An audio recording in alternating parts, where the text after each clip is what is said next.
अस्सलाम वालेकुम। कैसे हैं आप सब लोग? उम्मीद करती हूँ खैर आफियत से होंगे। आज मैं आपको एक वाक़या बताऊँगी, नमाज़ी और शैतान का वाक़या।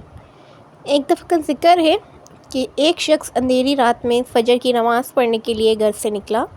अंधेरे की वजह से उसे ठोकर लग गई और वो मुँह के बल कीचड़ में गिर गया।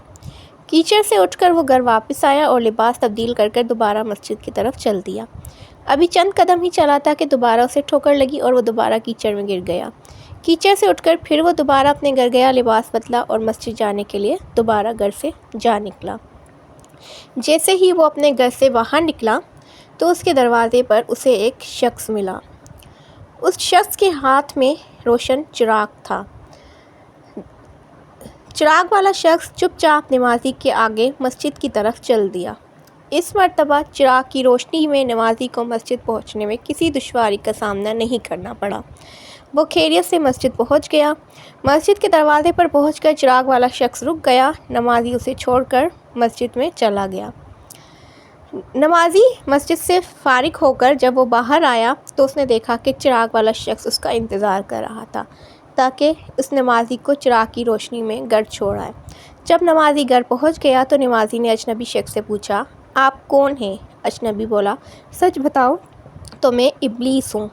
नमाजी की तो हैरत की इंतहा न रही।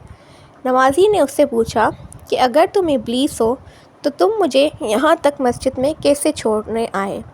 इस अजनबी की ये बात सुनकर नमाजी सोचने लगा, इब्लीस शैतान कैसे मुझे मस्जिद तक छोड़ सकता है? इसका काम तो लोगों को बहकाना है। उसको तो मेरी नमाज़ रह जाने पर खुश हो जाना चाहिए था, मगर तुम तो चिराग की रोशनी में मुझे मस्जिद तक छोड़ने आए। इब्लीस ने जवाब दिया कि जब तुम्हें पहली बार ठोकर लगी और तुम लिबास तब्दील करके मस्जिद की तरफ पलटे तो अल्लाह ताला ने तुम्हारे सारे गुनाह माफ़ कर दिए। जब तुम्हें दूसरी ठोकर लगी तो अल्लाह ताला ने तुम्हारे पूरे ख़ानदान को बख्श दिया, जिस पर मुझे ये फ़िक्र हुई कि अब तुम्हें ठोकर लगी तो अल्लाह ताला कहीं तुम्हारे इस अमल की बदौलत तुम्हारे सारे गाँव की मग़फ़िरत न फरमा दे।